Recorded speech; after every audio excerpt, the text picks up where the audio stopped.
హైదరాబాద్ మగువల మనసు దోచే అతిపెద్ద లేడీస్ ఫ్యాషన్ ప్రపంచం Bhama emporio Jubilee Hills check post.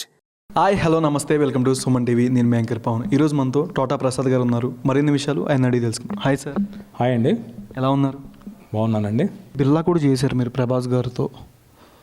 ఈ సినిమాలో కూడా ప్రభాస్ గారు ఉన్నారు. అంటే బిర్లా ఫస్ట్ తమిళ్లో తర్వాత తెలుగు కాబట్టి మీరు చూస్ చేసుకున్నప్పుడు కొన్ని ఎలివేషన్ సీన్స్ కానీ రాసేటప్పుడు మీరు ఆ టైంలో ఎలా అనుకున్నారు? కొన్ని ఎలివేషన్స్ ఇలా ఇస్తే బొమ్మ బ్లాక్ బస్టర్ ఈ సీన్లో మానిటర్ ముందు చూసినప్పుడు కానీ ఎప్పుడైనా మీకు అనిపించిన సీన్ ఏంటి లైవ్లో ఎప్పుడైనా? అంటే మీరు ఇప్పుడు బిర్లా సినిమా మీకు గుర్తుంటే అందులో యాక్చువల్గా ఒరిజినల్ డాన్ తీసుకున్న అమితాబ్ బచ్చన్ గారు డాన్ తీసుకున్న, షారుఖ్ ఖాన్ డాన్ తీసుకోండి, రజనీకాంత్ గారు బిర్లా చేశారు, అజిత్ గారు బిర్లా చేశారు, మలయాళంలో మోహన్ లాల్ గారు చేశారు, తెలుగులో ఎన్టీ రామారావు గారు యుగంధర్ చేశారు. వీటన్నిటికీ మించి మేము కొన్ని సీన్స్ చేంజ్ చేసాం. ముఖ్యంగా ప్రభాస్ గారి క్యారెక్టర్ చాలా ఎంటర్టైనింగ్గా ఉంటుంది. ఓ బుజ్జిగాడి క్యారెక్టర్కి ఒక కంటిన్యూస్లా ఉంటుంది, ఓ సీక్వెల్లా ఉంటుంది క్యారెక్టరైజేషన్. అలాగే బిర్లా చనిపోయిన తర్వాత డెడ్ బాడీ ఫ్రేజర్లో ఉంచడం అనేది ఇంతవరకు ఏ సినిమాలో లేదు. ఒక్కసారి ఆ ఫ్రేజర్లోంచి ఆ డెడ్ బాడీ బయటకు నుంచి ఇతన్ని ఫైట్ చేస్తూ ఉండగా ఒక టాప్ స్టార్ ఆ సినిమా చూస్తూ విజిల్ వేసాడు. ఏంటి ఇది ట్విస్ట్ ఎదిరిపోయిందని. పేరు చెప్పచ్చా? పేరు చెప్పలేను, కానీ ప్రభాస్ గారు కాకుండా ఇంకో హీరో ఆ సినిమా చూస్తే షాక్ అయ్యాడు, ఏంటి ఇది ట్విస్ట్ అనేసి. సో అంతగా ఆడియన్స్ థ్రిల్ చేశారు. అంటే చిన్న చిన్న ఎలిమెంట్స్లో ఆడియన్స్కి నచ్చిన కథలో మనం మార్పులు చేయలేం, బట్ బేసిక్గా కొంతమేరకు అవకాశం వల్ల చేయొచ్చు. ఇది సినిమా పరంగా చేసింది. ఇక ప్రభాస్ గారు ఏంటి అంటే కొన్ని విషయాలు నేను ఇప్పుడు పంచుకోవాలి. కృష్ణరాజు గారు ఓన్ బ్యానర్. ప్రభాస్ గారు మా ఆఫీస్కి వచ్చి, అంటే మెహర్ రమేష్ గారు ఆఫీస్కి వచ్చి మాతో గంటల తరబడి మాట్లాడేవాళ్ళు. ప్రతిరోజు మధ్యాహ్నం లంచ్ అనేది విందు భోజనం. ఆయనతో డిస్కషన్ ఏంటంటే ఒక సాయంత్రం 6 గంటలకి ఆయనకు ఒక ప్రైవేట్ ప్లేస్ ఉండేది, అక్కడ పిలిచేవాళ్ళు. తెల్లవారుజాము వరకు డిస్కషన్ నడిచేవి.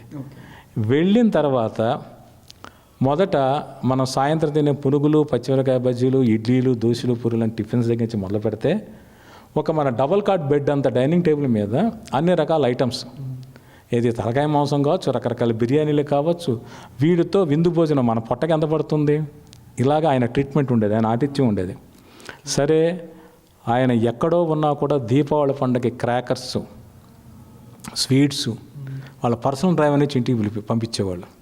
ఆయన ఫారిన్, ఆ తర్వాత బిర్లా తర్వాత కూడా వేరే ఫారిన్ షూటింగ్లో డార్లింగ్, మిస్టర్ ఫర్ షూటింగ్లో ఉన్నా కూడా ఫోన్ చేస్తే ఆయన రెస్పాండ్ అయ్యి మాట్లాడేవాళ్ళు. ఇవన్నీ ఆయన ప్రేమ ఆలోచన పక్కన పడి వీటన్నిటి మించిన పర్సనల్ విషయం ఉంది. నేను 2010 ఫిబ్రవరిలో మహాశివరాత్రి ముందు రోజు నేను సిక్ అయ్యాను. నేను హాస్పిటలైజ్ అయ్యాను.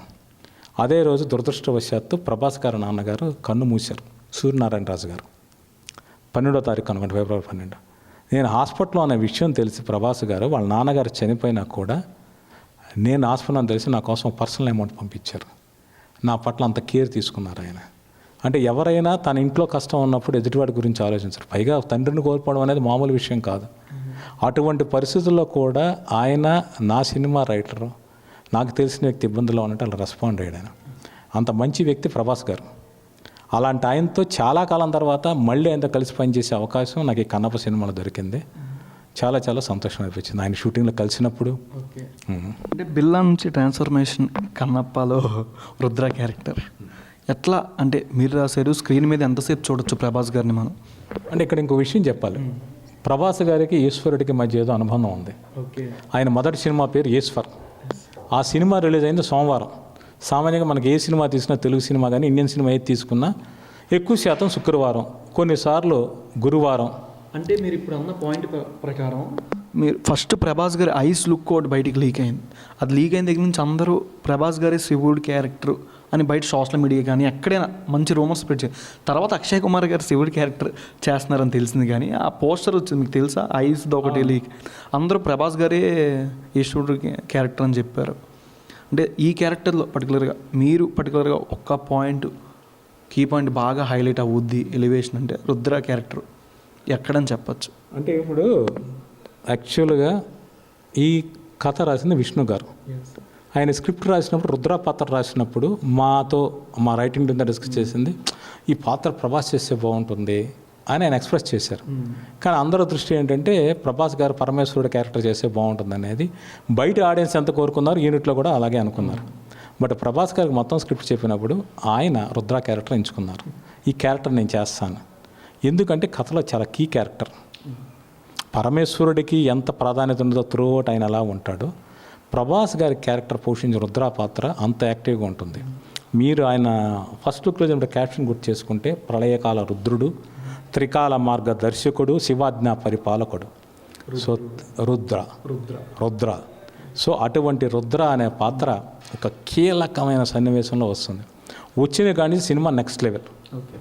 నేను first half second half Prabhas గారిది మీరు ఆ సినిమా చూడండి, ఆయన ఎప్పుడు వచ్చినా సినిమా మాత్రం నెక్స్ట్ లెవెల్కి వెళ్ళిపోతుంది. వచ్చిన తర్వాత ఆయన మాట్లాడే ప్రతి మాట బుల్లెట్లా పేలుతుంది. అందులో ఒక స్టేట్మెంట్ ఉంటుంది, ఒక ఫిలాసఫీ ఉంటుంది. ఒక్క క్షణం మళ్ళీ తిరిగి గుర్తు చేసుకుంటే చాలా డెప్త్ ఉంటుంది.